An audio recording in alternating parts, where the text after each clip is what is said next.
A cold wind swept through the narrow hallway of Elmwood High, whispering secrets to the creaking lockers and rattling the ancient windows. To the students, the building's eerie nature was just part of its charm.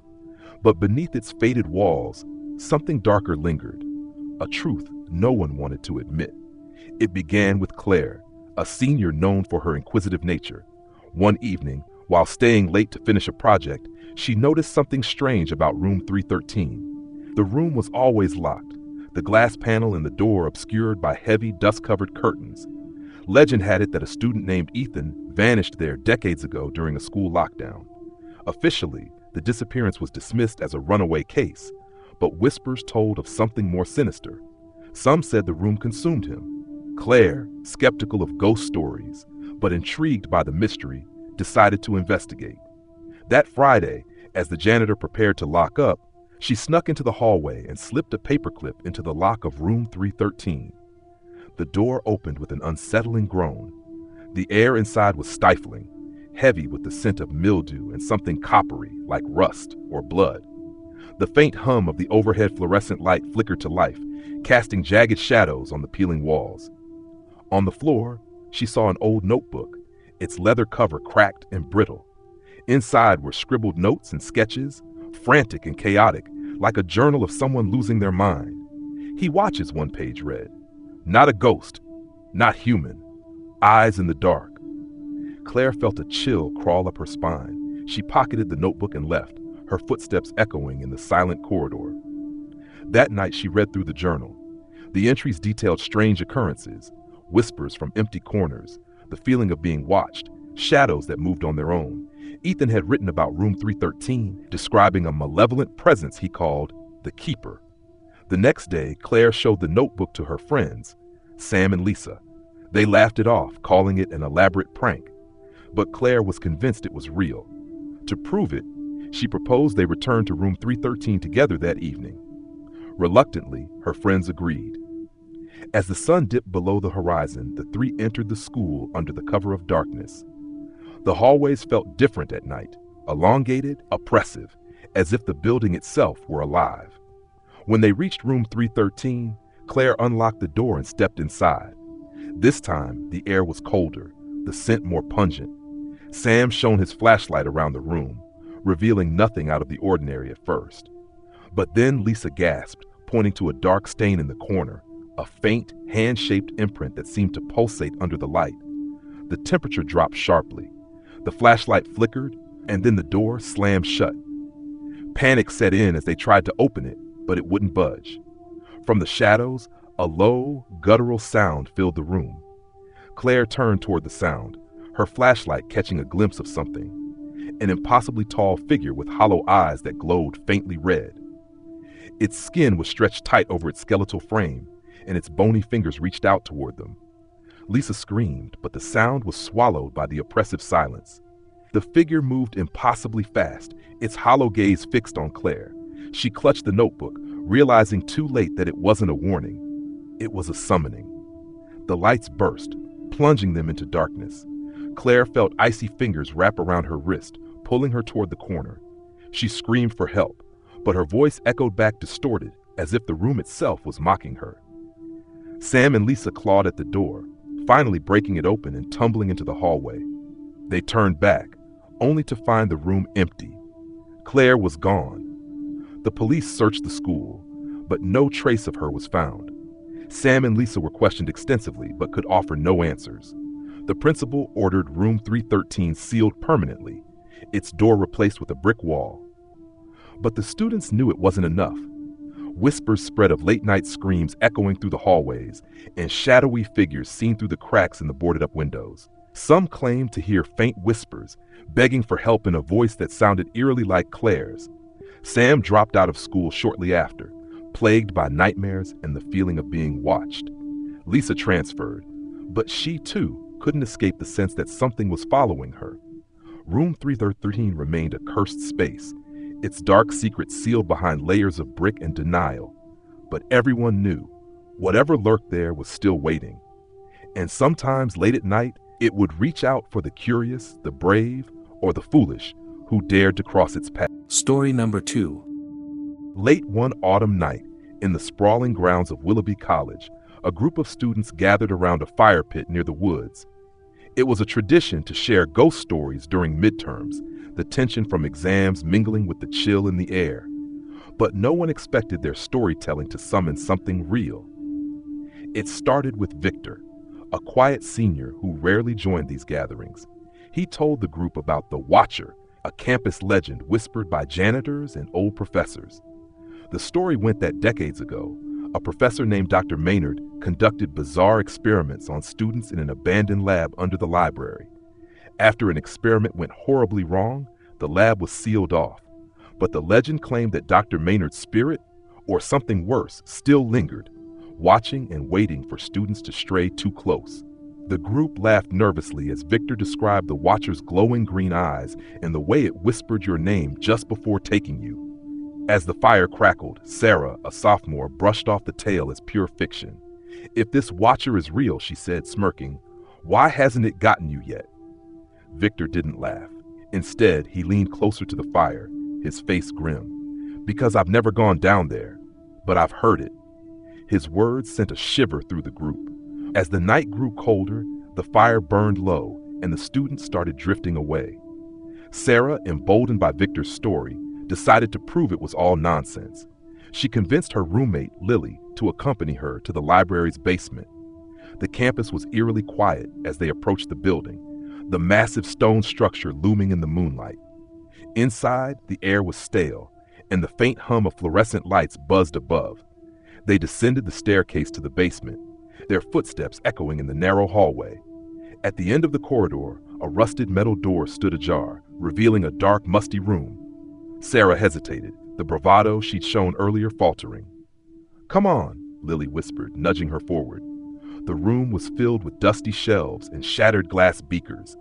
The faint scent of chemicals lingered, and on the far wall was a large mirror, its surface warped and clouded. Lily shone her flashlight across the room, but the beam seemed to dim as it touched the mirror. "Let's take a selfie," Sarah joked nervously, trying to lighten the mood.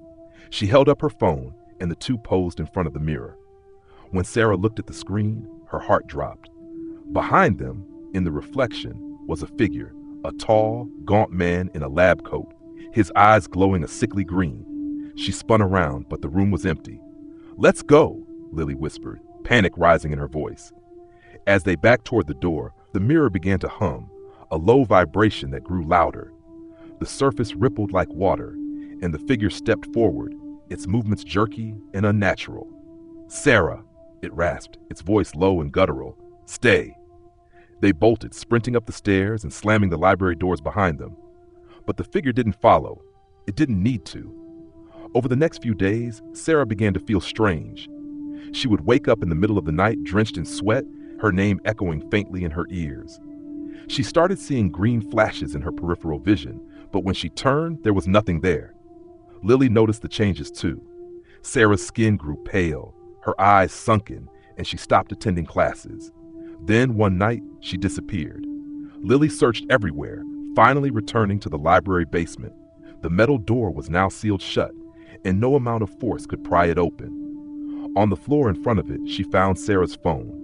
The last photo in the gallery was the selfie they'd taken. But now, it wasn't just the two of them. The gaunt figure stood between them, its green eyes staring directly at the camera, and Sarah's reflection was distorted, her face twisted into a silent scream. No one saw Sarah again, but whispers of the Watcher grew louder. Students claimed to hear faint whispers when walking past the library, and at night green flashes were spotted in the windows. Victor left campus soon after, telling anyone who would listen to stay away from the basement. But the story persisted, and every so often, a student, daring or foolish, would try to investigate, and one by one, they disappeared. Story number 3. The sprawling campus of Blackridge Academy was known for its towering oak trees and ivy-covered buildings. But among students, its most infamous feature was the abandoned dormitory on the eastern edge. Dorm E had been shut down for over 20 years after a mysterious incident that no one dared speak about. Despite the warnings, it became a rite of passage for daring students to sneak inside, hoping to uncover its secrets. One rainy evening, 4 friends, Mia, Chris, Jordan, and Rachel, decided to take on the challenge. Armed with flashlights and a sense of adventure, they made their way to the crumbling building. The air was thick with the scent of mold and decay, and the rain tapping against the broken windows sounded like whispers. The main entrance was barricaded, but Chris had heard of a side window that could be pried open. As they climbed inside, the smell hit them, a mix of damp wood and something metallic, almost like blood. Mia shivered but brushed it off as her imagination. The dorm was eerily quiet, the halls littered with broken furniture and torn curtains. Faint graffiti marked the walls, most of it unreadable, except for a repeated phrase scrawled in red. "Don't look in the mirrors." Jordan laughed nervously. "Great. We've walked into some kind of haunted house cliché." They ventured deeper, their flashlights cutting through the oppressive darkness. The silence was suffocating, broken only by the occasional creak of the floorboards. As they passed an old common room, Rachel paused. A massive mirror hung on the wall, its surface cracked and tarnished with age. "Don't look in the mirrors, huh?" she said, stepping closer. "What's the worst that could happen?" "Rachel, don't," Mia said, her voice trembling. But Rachel ignored her, gazing into the mirror's fractured surface. At first, she only saw her reflection and those of her friends behind her. But then, something shifted. Her reflection didn't move. Rachel froze, her heart pounding. In the cracked glass, her reflection stared back at her with wide, unblinking eyes, a sinister smile slowly spreading across its face. "Mia," Rachel whispered, her voice barely audible. "It's not me." The others stepped closer, their own reflections seemingly normal. But as they watched, Rachel's reflection raised a hand, though she remained perfectly still. The reflection pressed its hand against the glass, and the sound of nails scraping echoed through the room. "Run!" Chris shouted, grabbing Rachel's arm and pulling her away from the mirror. As they sprinted down the hall, the sound of glass shattering erupted behind them. The air grew colder, and a guttural, inhuman growl echoed through the dorm. Mia glanced back and saw shadows pouring from the broken mirror, slithering across the walls like living smoke. They reached the staircase, but the shadows were faster. The black tendril stretched out, wrapping around Rachel's ankle and pulling her to the ground. She screamed, clawing at the floor as the darkness dragged her back toward the common room. Chris and Jordan tried to pull her free, but the shadows were too strong. "Don't let it take me!" Rachel sobbed, her voice breaking. Mia grabbed a rusted fire extinguisher from the wall and swung it at the shadows. For a moment, they recoiled, and Rachel scrambled to her feet. But the growl returned, louder and angrier. "Keep going!" Chris shouted. "We have to get out of here!" They raced toward the window they'd entered, the shadows nipping at their heels. As they climbed out, a deafening roar filled the air, and the building seemed to shake. Outside, they collapsed onto the wet grass, gasping for breath. When they looked back, the dorm was dark and silent, as if nothing had happened. Rachel was trembling, her eyes darting around. "It's not over," she whispered. "What do you mean?" Mia asked. Rachel held up her phone. The screen was cracked, but the camera app was still open, showing the last photo she'd taken, a selfie in the common room. In the image, her reflection wasn't smiling. It was staring directly at the camera, its eyes glowing faintly red. Over the next few weeks, Rachel's behavior changed. She grew distant, her once vibrant personality fading. She stopped attending classes, locking herself in her dorm room. One night, Mia and Chris went to check on her, only to find her room empty.